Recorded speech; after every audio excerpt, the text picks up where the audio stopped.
Good afternoon. I am Karla Phillips-Krivickas. I am the Senior Policy Director for KnowledgeWorks, but I have the esteemed honor of saying that I was the Policy Director for Next Generation Learning for ExcelinEd for 6 years. So I come to this work and to these friends on the panel after many years. So I'm really excited to be back. This would, in fact, be my 10th summit my 10th attendance at ExcelinEd Summit.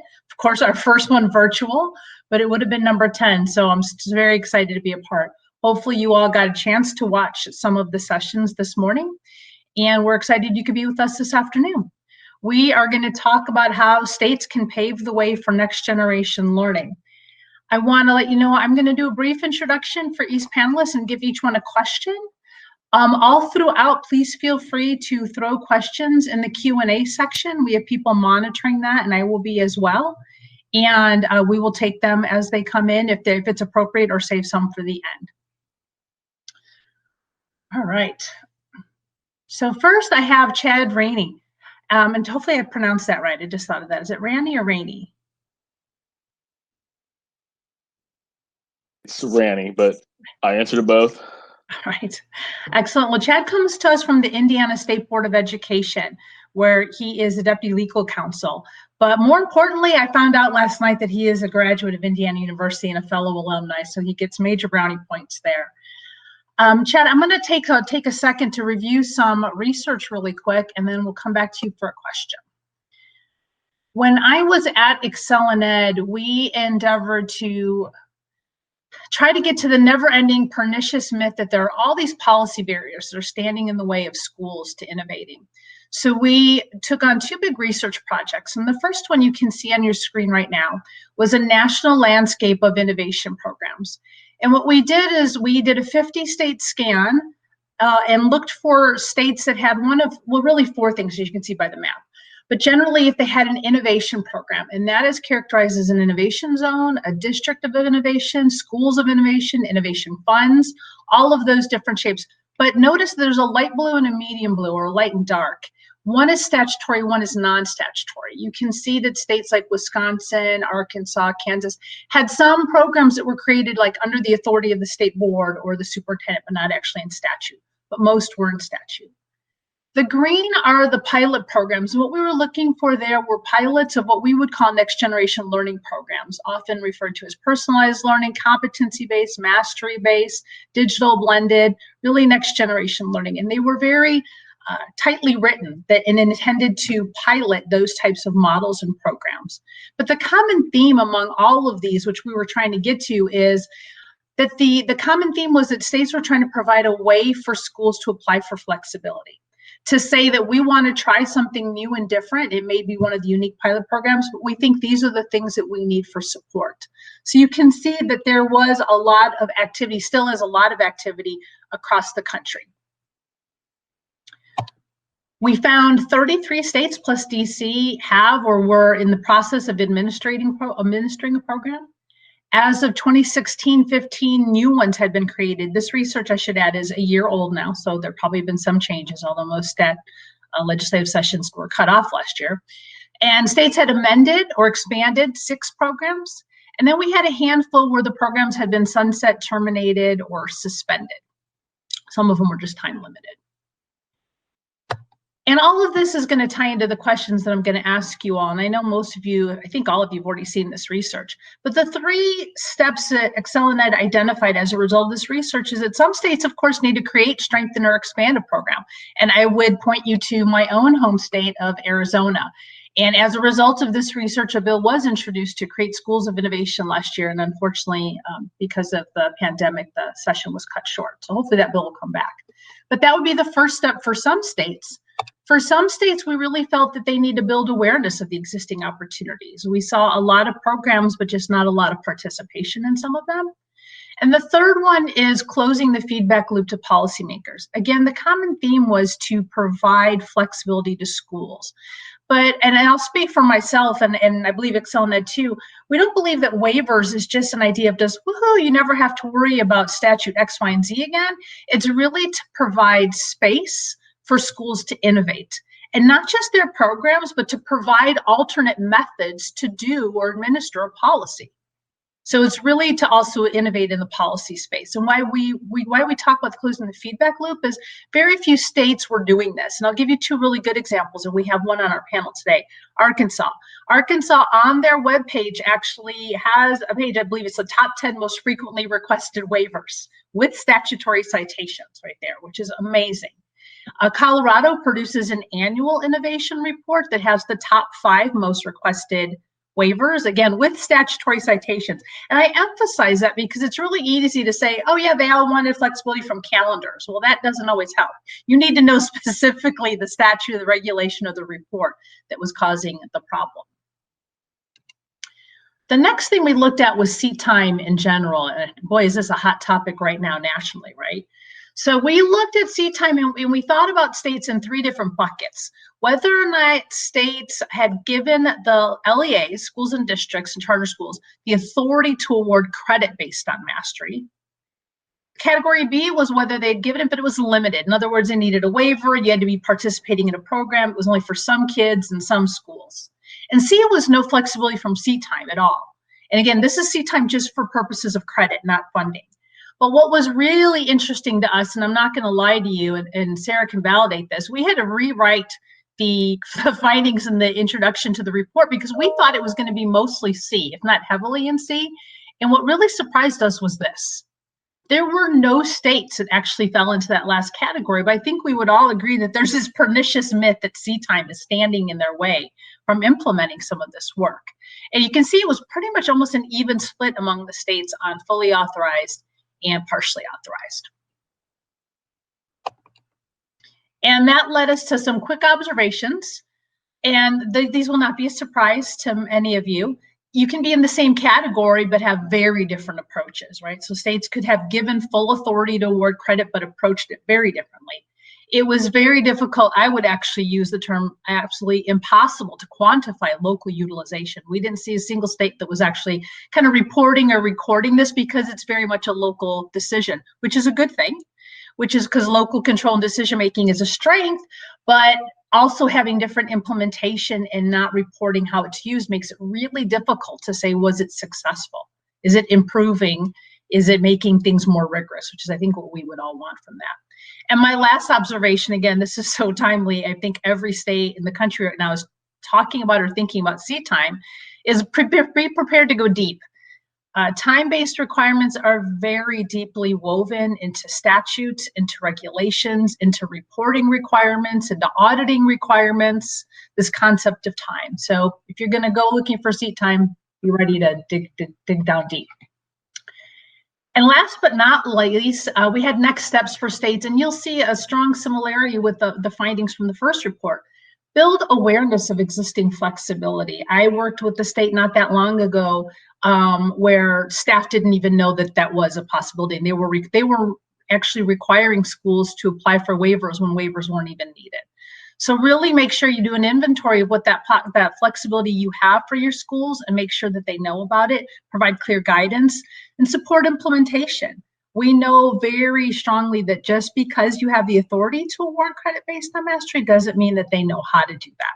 So if you really want to encourage that behavior, we need to be able to provide some technical assistance and identify areas for clarification.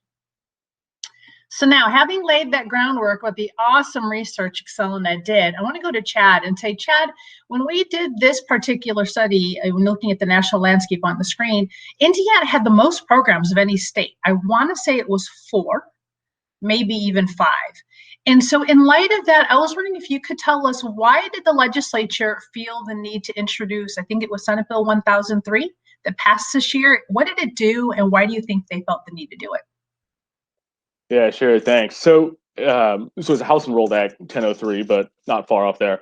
So essentially, it did 3 main things. So the first thing it did was it requires the State Board of Education to replace kind of this myriad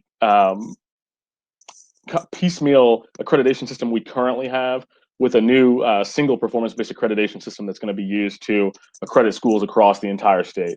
So we're in the process of looking through, what that means and kind of the lessons learned from the old accreditation systems to go forward with those rules. The second thing it did was it gave the state board more authority over streamlining teacher training requirements whether they be annual teaching training requirements to even get licensure in the first place, or to renew licenses, et cetera. And then the third thing it did was it provided schools, and this is going to be every school in the state now, with the ability to petition the board or request that the board grant a flexibility or compliance waiver, so that way the school can accomplish certain goals.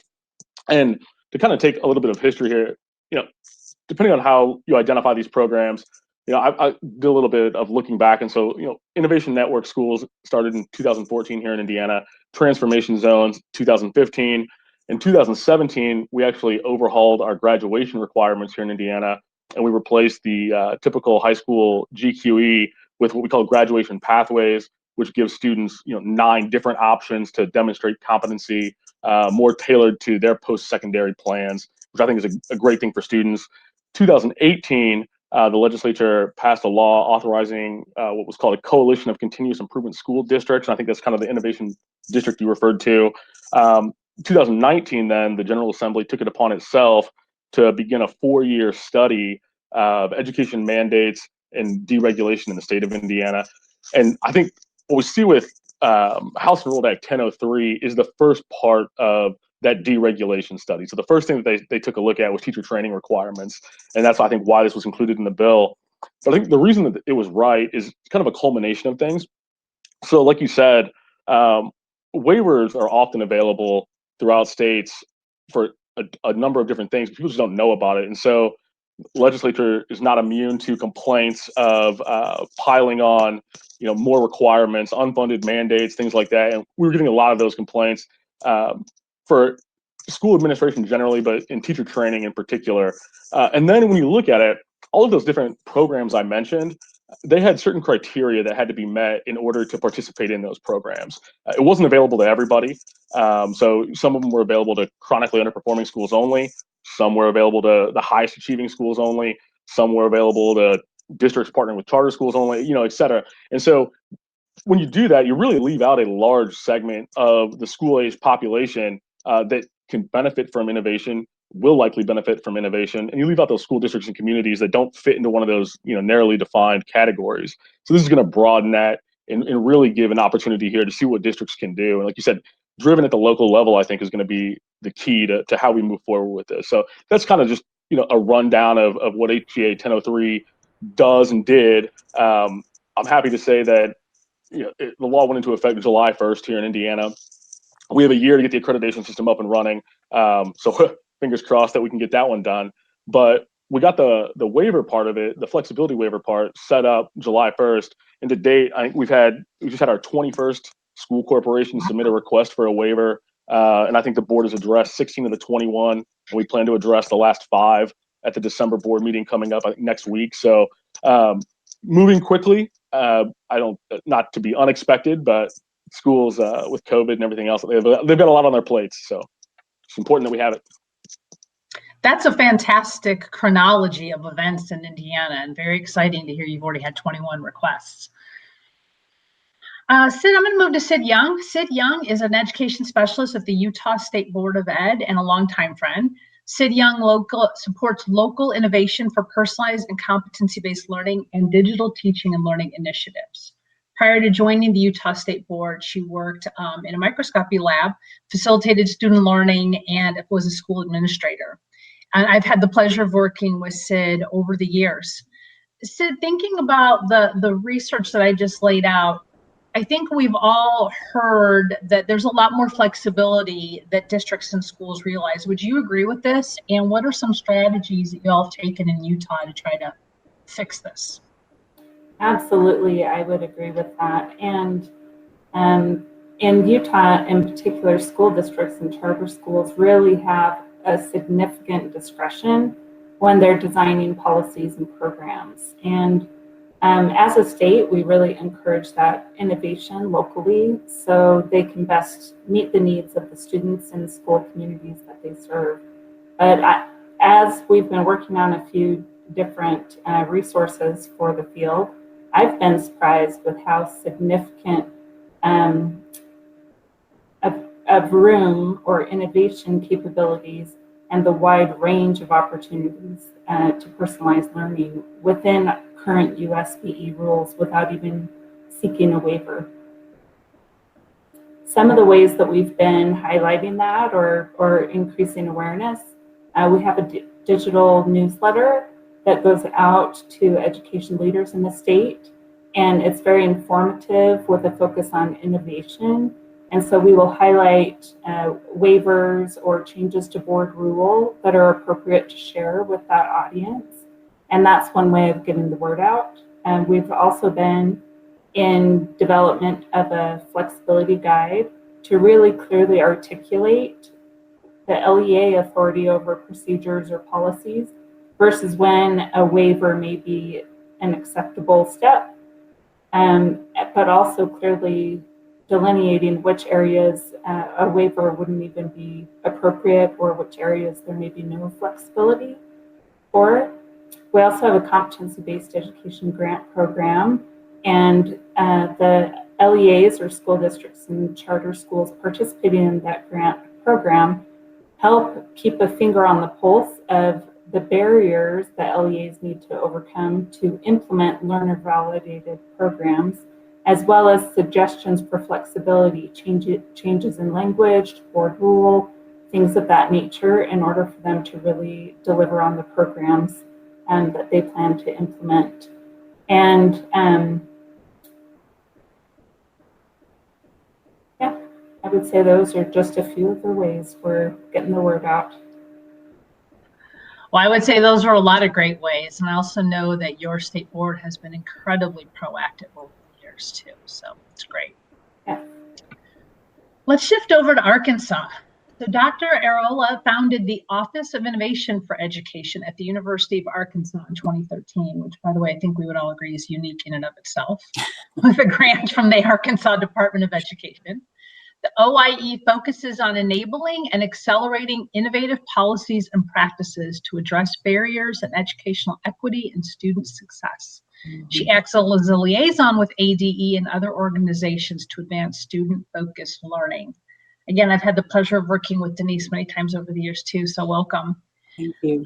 Denise, I already gave an example of a way that Arkansas, actually, and you guys discussed it, the accreditation one earlier too, but can you expound on that? Because you guys have been a leader in the provision and approval of regulatory waivers.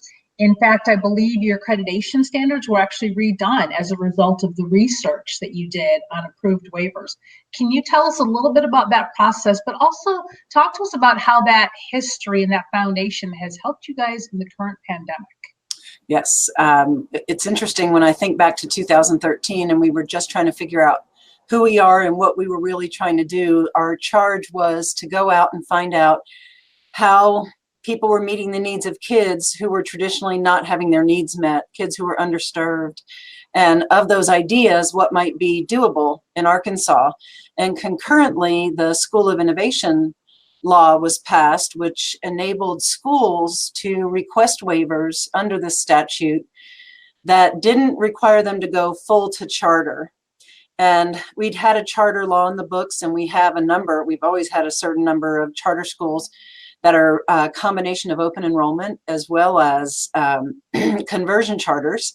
But what it did was it gave school communities choices, being sensitive to their community and their public.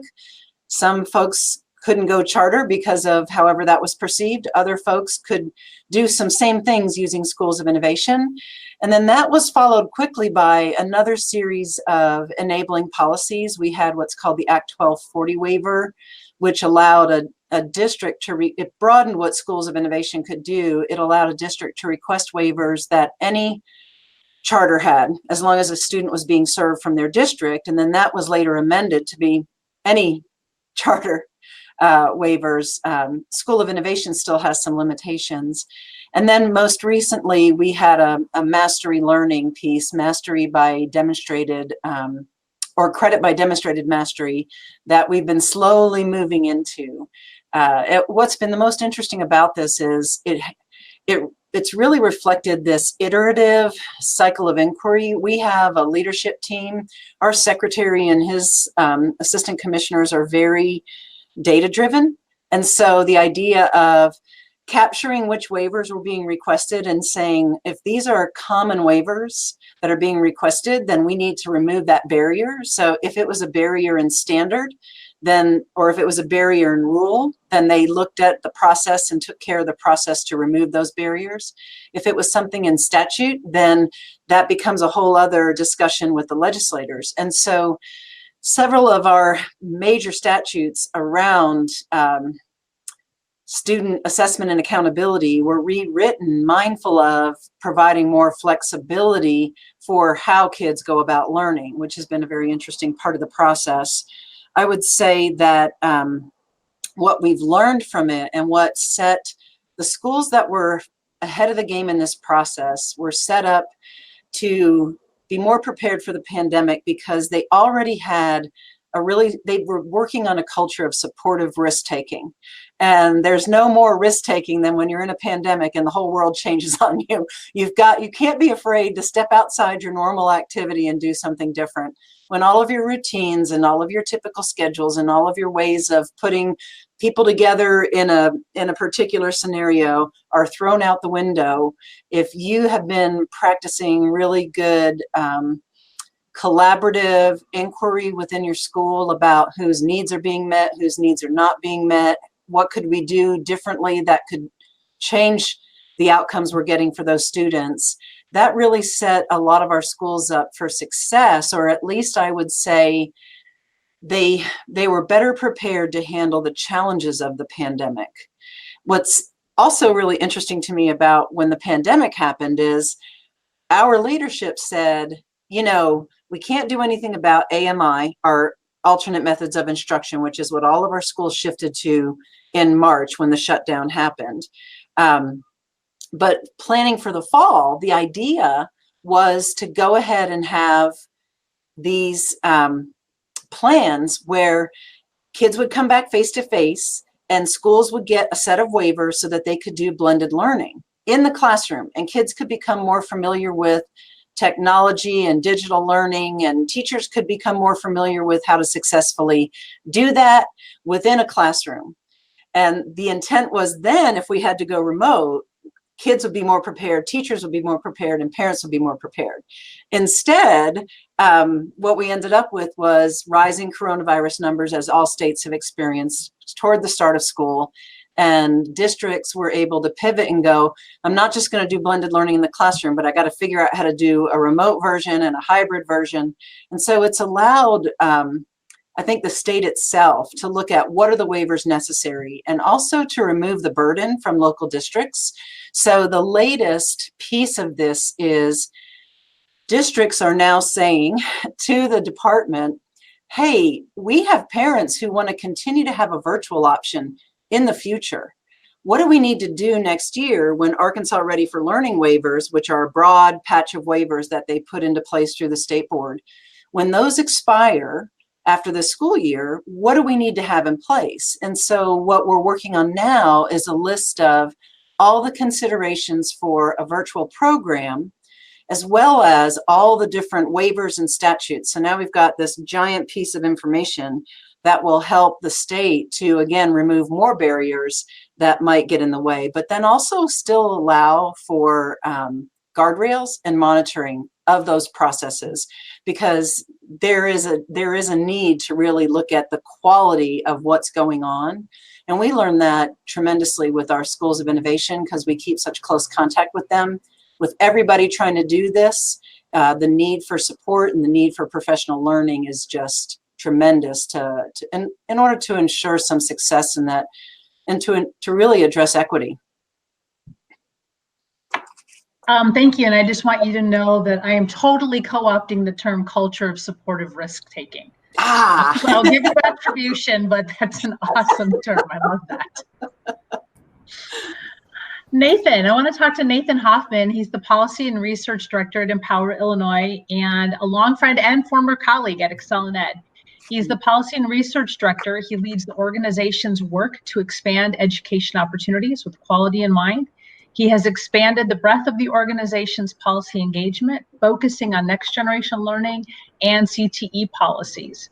Again, his previous work at ExcelinEd was as our advocacy director in the Gulf region. So welcome, Nathan.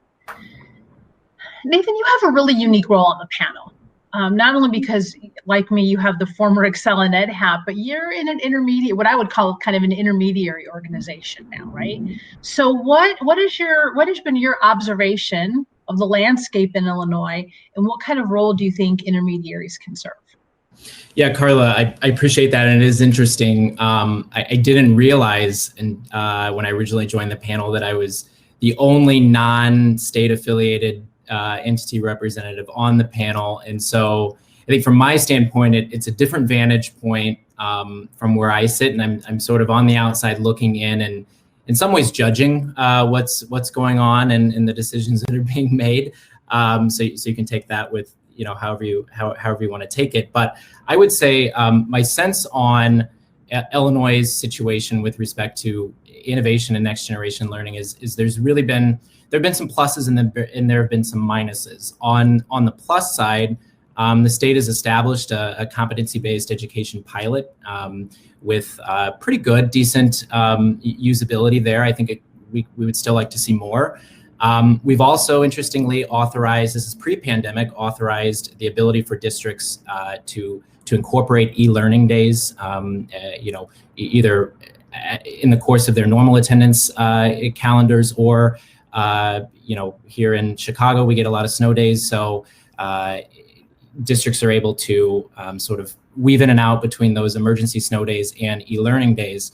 On the minus side, I would say we still have some problems with respect to that awareness piece that Karla, you talked about earlier, because as you look at the e-learning program, what we've seen is less than 1 out of 4 school districts across the state. There's 852 school districts in the state, and less than 1 out of 4 prior to March had taken up the state's ability to take advantage of that e-learning flexibility. And obviously we've had a lot of issues in Illinois with school districts moving to e-learning.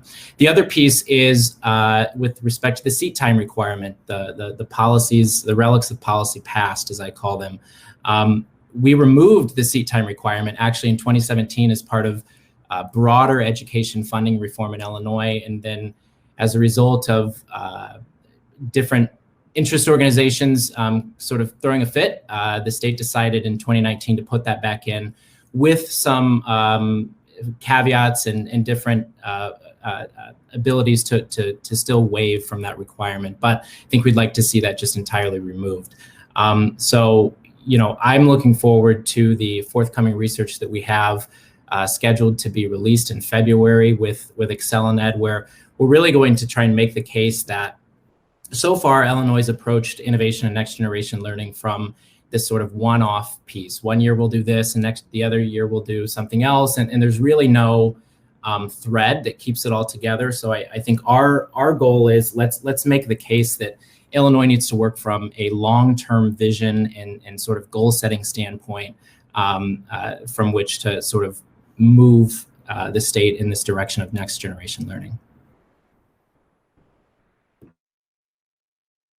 Excellent. Thank you for the reminder of snow days, which reminds me why I left Indiana and Chicago area a long time ago, as I sit now in Phoenix. I want to remind the audience participants to throw in questions in the Q&A chat whenever they feel the need. I have a couple questions I'll just throw to the panel more broadly, and y'all can decide who wants to jump in. And the first one is kind of the same question I asked Denise, but I want to, because it's so relevant, I want to throw it out there again. How has the current pandemic made the issue or the need for flexibility more relevant? I know it may seem like an obvious question, but can you give us some specific examples that have come up in your state that maybe they're things that we've been thinking for a long time, but the pandemic has said, people are finally going, oh yeah, maybe we do need to take care of that.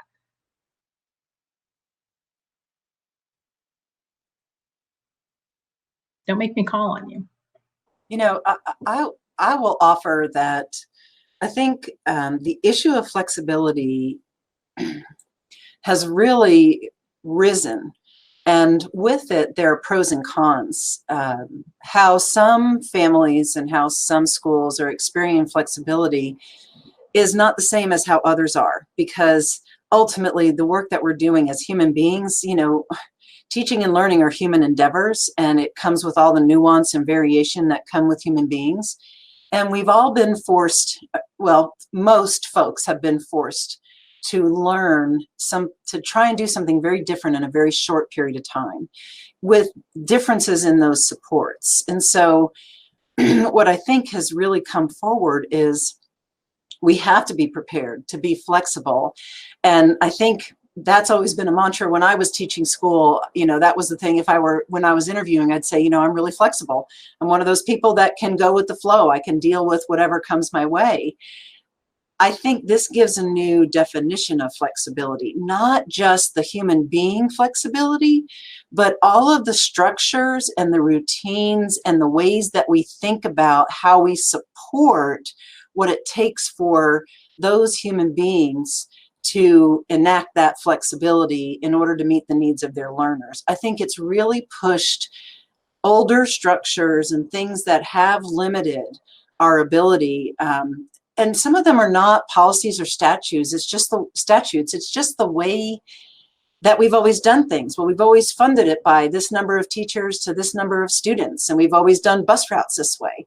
So I really think it's changed how we think about flexibility and where we need to be flexible, not just in teaching and learning, but in the things that support teaching and learning and getting families to the point where teaching and learning can happen so the kids are there to do it.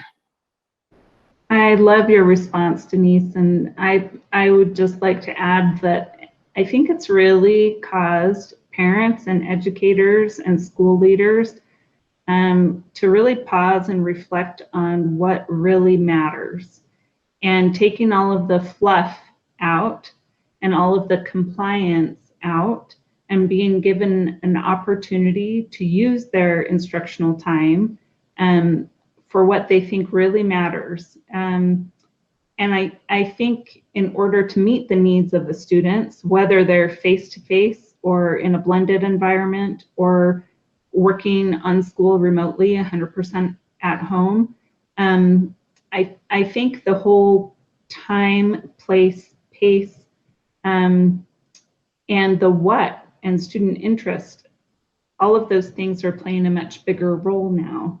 And where you see disengagement, it's most likely because educators are doing what they know how to do and they don't know a better way to do it. But where you see students really taking off is when they're given choice, when they have a voice, when they have control over where they're learning and how they're learning and making it relevant to them in their lives. Then you almost can't stop them. But I think the flexibility really becomes relevant when you're talking about where they're learning, and not all learning happens inside the classroom, and the pace at which they're learning, and kind of where their voice and choice is in that process. I think those things are becoming more and more in demand during this time where flexibility is a necessity in those areas. Yeah, I would maybe pick up on that and just borrow the phrase that Denise mentioned earlier again, the culture of supportive risk taking. And I think from where I sit, the districts certainly in Illinois, the schools in Illinois that had an easier go, I won't say it was any school, it was easy to move to remote learning, but the schools that had an easier time than others were those schools that had previously sort of had that culture of supportive risk taking, who did empower their teachers, who did have students sort of at the center of their own learning, and really were flexible. And I think what we've seen at least are those districts who did not previously have that sort of culture and history. Chicago Public Schools is one of them. It sort of put them in this position of being frozen almost. And what we saw back in the spring is that for a period of time, while we were waiting for the state to sort of waive and provide some flexibility around the seat time requirement, around final grades, around graduation requirements and pieces like that, there were some districts, Chicago included, who just did nothing. And so, you know, Karla and I, you and I have talked about this a lot, which is how do you create these resilient schools? How do you ensure that there's always continuity of learning? And I think that at the heart of that is the ability to be flexible. And so you see that in some places more than others in Illinois. I think the only thing I think would add to all of that is, you know, one thing it's done is it's going back to kind of this myth of state mandated constraints and things like that. It's really helped school districts examine their own self-imposed constraints. So with the new waiver program that we have out, one of the biggest things that we've had requests for is calendars and times and things like that. So Indiana, like a number of states, has a 180-day requirement for students. But keep in mind, you have 365 days to get 180 days worth of learning in. And so I think one thing we've realized is that it doesn't really make sense to count days in whole days when you can offer by the hour, right? So if a school, I think it's 6.5 hours or something like that, but if a school can get in 3 hours today and 3.5 hours tomorrow, let's start mashing that together and call that a full day. But again, I think as I've spoken with a lot of schools, it's helping them realize that some of these constraints that they thought exist don't really exist, or they're self-imposed and they just have done it that way because they've always done it that way. And so that dialogue back and forth between the state and the school districts, I think is productive for both sides. Those are great responses. Thank you. I'm going to kind of mesh my next two questions together because I would like each of you to address it since 4 very different states. What policy obstacles, you probably know I don't like that term barrier, but obstacles have arisen in your state as a result of the pandemic? But I would encourage you to be specific. Again, not just seat time, but it's been the calculation of hours during something specific. But my follow-up question to that, so you can put them together, is at what point do we need to think about moving beyond waivers, executive orders, and other temporary measures during this pandemic and start thinking about affecting permanent change? So as you're thinking about the ones that have risen in your state, are there some that are rising to that level that you think state policymakers are saying, you know what, maybe it's just time to rethink this permanently? You know, I'll mention 2. And it's interesting because the first one, to me, isn't really a barrier, it's attendance. I think I think that it seems like a limitation because of the way that people think about it in their minds. In Arkansas, we don't define attendance, we define an absence. And our definition for absence means a kid isn't engaged in learning. They don't have to be on the school site. And what we've really seen people struggle with during the pandemic is when they've had this very concrete old school idea about attendance. And the question would be, you know, so what do I do for my remote kids? Like, what counts for half a day? And it's, you could tell that it was just such a honest and difficult question to ask for them, but such a difficult problem to have. And so we did a lot of coaching around, so what does it mean? You know, think about our definition. It's about absence, not if a kid is engaged in learning, then the kid is present. You have to think about time for your learners differently. If you've moved away from seat time, then what constitutes a day of learning for a student? And does it have to be a day? Can it be a certain set of assignments that the student finishes? And that's really led into the second one, which is it's raised issues about grading, because we have a uniform grading policy of A, B, C, D, and F, and it's based on percentages of points. And we've heard from schools that they're really struggling with how to take what they used to do in the classroom for assignments and grading and apply that in some of these remote learning options, because they're also finding that some of the assignments they were giving were not the kinds of assignments that lend themselves to demonstrating mastery. They were more like just keeping them busy. And so it's really raised this question of how do you, first of all, recognize and evaluate learning, and how much time equals a day. So I think this will lead us down the road to uncovering some issues that competency and mastery-based learning could really help us resolve, but it's put us in a better place to have that conversation because these things are already out front and being experienced.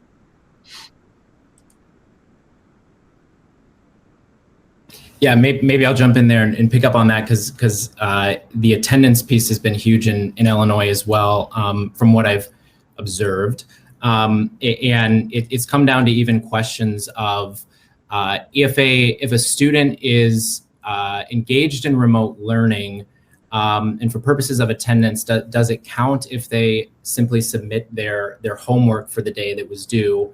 Does that count as attendance, or do they actually physically have to show up to the class on, online or something like that? So that's been a question. And two has been the question of what does it mean to have direct instruction throughout the day? And how does sort of asynchronous learning versus synchronous learning play into that, and the different pieces around that. So all of that, I think, is from what I've observed watching like local school board meetings, has been a huge frustration for both families, including my own family. And I have a sister who has been like, would be like truant at this point, based on how many days she's been marked absent. But it's like she's in the wrong place on her online platform, or there's just a lot of issues around attendance. So there's some cleanup there, I think, that can be done as we sort of move out of the pandemic. In terms of Karla, the second part of the question around, when do we move beyond just flexibility and waivers and executive orders? In my mind, that's now, and certainly in Illinois, that's what we're looking to do. Is first of all have this broader conversation with everyone involved, all of the stakeholders involved, looking at, again, what is that vision? What are the goals that we want to see? And then, our report that we're releasing is not meant to tell schools what they should or should not do with respect to innovation, or even what is innovation, but it's more to empower them from the standpoint of, first and foremost, what do you want to do?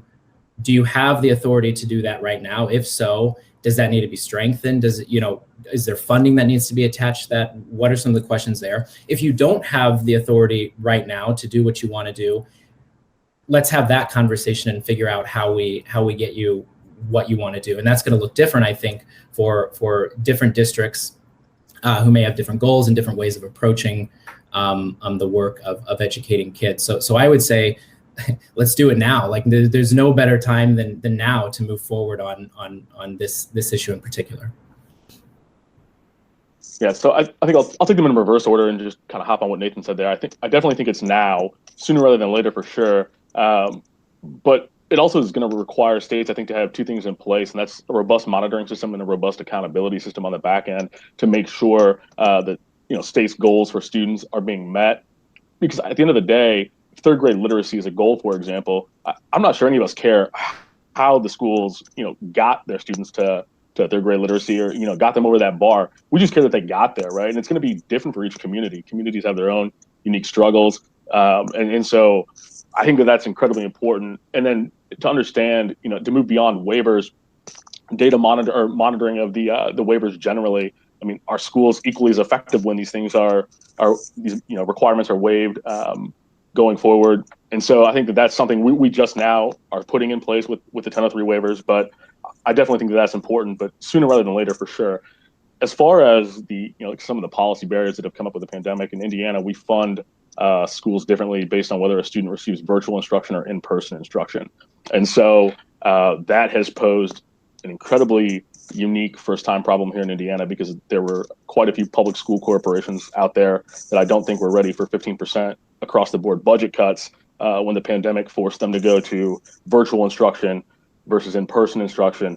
And then with the way our laws work, it's a threshold. So if a school or student goes 50% or more virtual, they get the lower funding amount. And so then questions, arise. Well, what if we have to go back and forth? We can get in person for a week, but then we got to go virtual for 3 days. How are we tracking all of this? And so only time will tell. The state board, was able to use some of the authority that we have to address that issue, for the first semester of this school year. But I think once our legislature comes into session in January, it's kind of be up to them to figure out exactly what we're going to do going forward for, not only the second half of this school year, but subsequent school years if they see fit. Excellent. I'm going to put my mom hat on for a second. Sorry, Sid, and just talk about the flexibility that y'all raised from the family side as well. if you have a young child or a child with special needs, it's what I call parent facilitated learning, which means the mom is sitting right next to you. And it comes up to that time issue that Denise was talking about. You know, does it matter that I do that math worksheet with her at dinner time, or that we log in at 2 o'clock, I don't do my meeting, that whatever it needs to do, and that we're just physically staring into the camera rather than having quality time at dinner working through a worksheet? And those are some of the family struggles that we have. And because I'm a mom that knows ed policy, I'm constantly thinking about, oh, but if I don't log in, they're not going to get funded. And I almost feel guilty about that. I'm sorry, Sid, to interrupt. Go ahead, tell us, talk about Utah. That's okay. It's applicable to what you just brought up as well. But I think the policy barriers happen anytime you're shifting away from compliance towards competence. That's where you're going to encounter a barrier. So days and hours, how you take attendance, even the school calendar, assessment and accountability, especially the high stakes end of year assessments, funding models.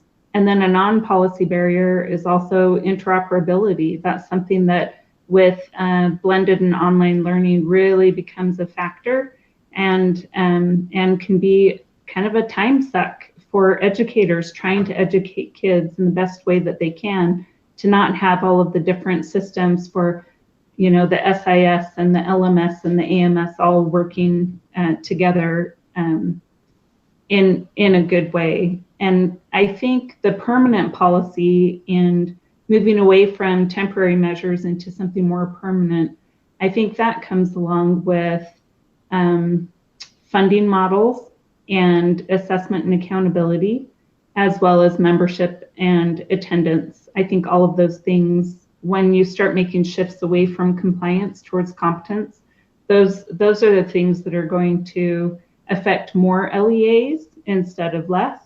And a waiver is good if it's a unique circumstance or something like that, a temporary flexibility measure. But when you're talking about most of the schools in the state being affected somehow, then that's where permanent policy changes come into play. And in Utah, between March and I would say September, we had our pupil accounting board rule. It's R277419. That morphed so much between those months. It was on the board meeting agenda nearly every meeting between March and September. But some of the changes were just for the current school year expiring in June, and other changes were more permanent. And so I think that speaks to both the temporary measures as well as permanent policy changes, even changes in language from attendance valid or from traditional brick and mortar face-to-face to attendance validated, and non-traditional, including online and blended and competency-based programs. Now those are permanently referred to as learner validated programs. So that's a permanent change within that pupil accounting board rule. But then there are other temporary changes. But one that I think the field is going to really want to stick, that is currently temporary, is how they handle their schedule, their weekly schedule. During this waiver of seat time, days, and hours, many of our school districts across the state have decided that Friday is an intervention day. So students who are proficient or demonstrating competency or have a B or higher or whatever the metric is for that particular LEA, and those students have either an enrichment day on Fridays or something like that. But the students who really need the extra support, whether it's in person, where allowed, or remotely, it's a way for teachers to really connect with individuals or groups of students who need support with certain skills or content. And I think a lot of LEAs and schools have seen that flexibility. Even though it's temporary, they've come to see the value of having that flexibility. And so it'll be interesting when some of these parts of that board rule come up on their expiration date in June, it'll be interesting to see what becomes permanent and what really does expire in June. I think it'll be an interesting conversation because it affects both the temporary measures as well as permanent policy changes. Thanks, Ed. I was thinking about, and I was trying to find it. I saw a cartoon recently that would have really been great to show you. It's got protesters, right? And one of the signs says, innovation now. And then another sign says, but no more change. And I love that one because I used it in a presentation recently. And the theme of it was, this is public education's dilemma, right? And I think we've all in the past have talked about that some of the biggest barriers or obstacles to innovation has been parent perception of what you're used to being, what school looks like, what a report card will look like. All that's kind of gone out the wayside. Do you think? Do you agree with that, that maybe that helps the innovation door to open that much more widely, because even parents or people who were hesitant to innovate or do anything different are being forced to? Well, and also I thought my son-in-law, my granddaughter is remote only this semester, and he had something I thought was very insightful to say, because, you know, it hasn't been exactly perfect, but everybody's doing the best they can. And there have been a few struggles, and he said, you know, what's interesting about this is, you know, we can't just judge the struggles we're having and the way that things are happening right now in absence of thinking about what didn't we know about that was going on during the school day. We now have, as parents, a lens into teaching and learning, the role of the teacher, the role of the student, and what it takes that you will never be able to take away. And with that comes a different sense of what you want from school. And I think that is something super powerful that I really hope. One of the things that we really are strong about with our schools of innovation is that they involve their community, their parents, but their broader community in the work that they're doing, because ultimately that relationship is what leads to the sustainability and leads to this ability to handle risk over time and live through the peaks and the valleys of the process of change. So I just think we won't be able to go back to a place where the door shuts and thank you very much, here you can run some copies for me, but don't come get in my classroom. Yeah, I mean, that's what I'm most excited about, is like parents for the first time. And, you know, sort of what I've said is, even in the most well-resourced, you know, think of your best suburban school districts out there, everyone's sort of on the same level playing field now of you know, parents are in the classroom with their kids and seeing what's going on a daily basis. And there's you know, we see it here in Illinois, there's a ton of issues that have come to light in the suburban school districts that parents are bringing to the attention and wanting attention on, that they've never had visibility into before. And they sort of see their kid's report card and it's got A's and maybe some B's and, you know, everything's all good.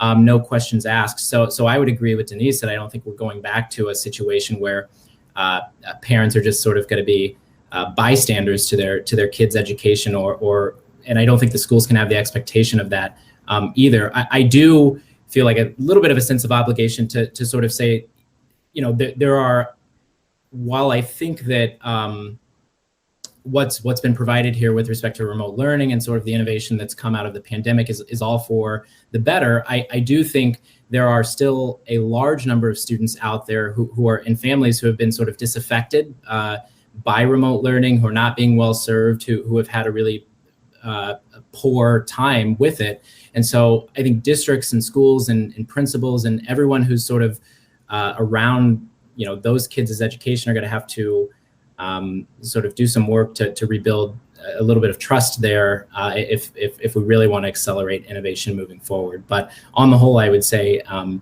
think parents are here to stay, which is good.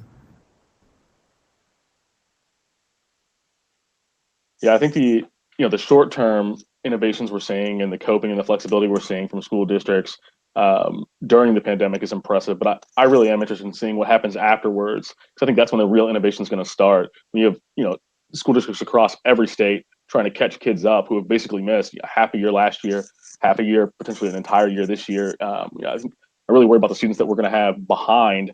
But I do think that that's going to be an opportunity for forced innovation, because we're going to have to do something for those students. I don't know what yet, but it's going to be there.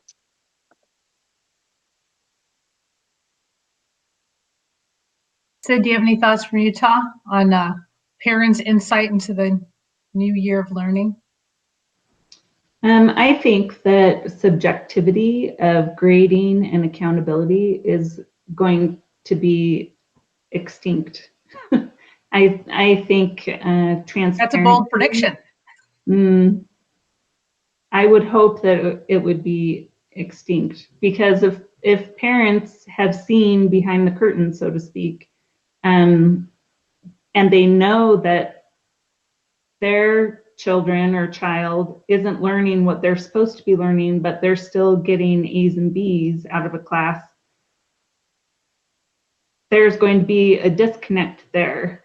And I think when instruction resumes back in the classroom, or whatever model LEAs follow, I just think there's going to need to be more transparency and clarity around individual student progress towards learning goals and outcomes, and especially with the worry about learning loss and some not thriving or being subject to the digital divide, not having the resources they need to be able to do what they need to do while they're remote.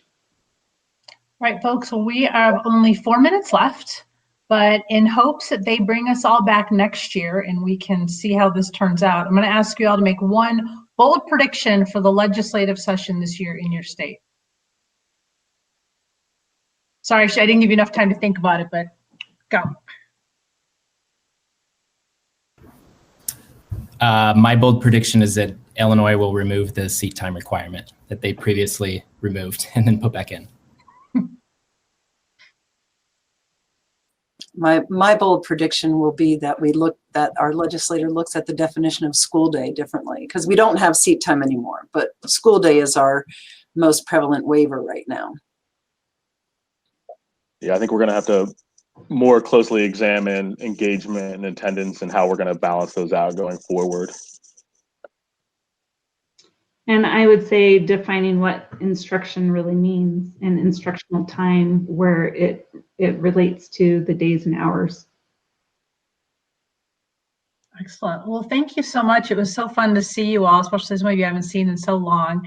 Again, hopefully ExcelinEd will have us back next year and we can see whose predictions came true. If there are any follow-up questions in the chat, which I don't see, we will get back. Staff and I will get back to anybody who throws any in at the last minute. But thank you all very much, and I hope to see you all soon. Thank you. Thank you, Karla. Thanks. Stay safe. Thanks for having me.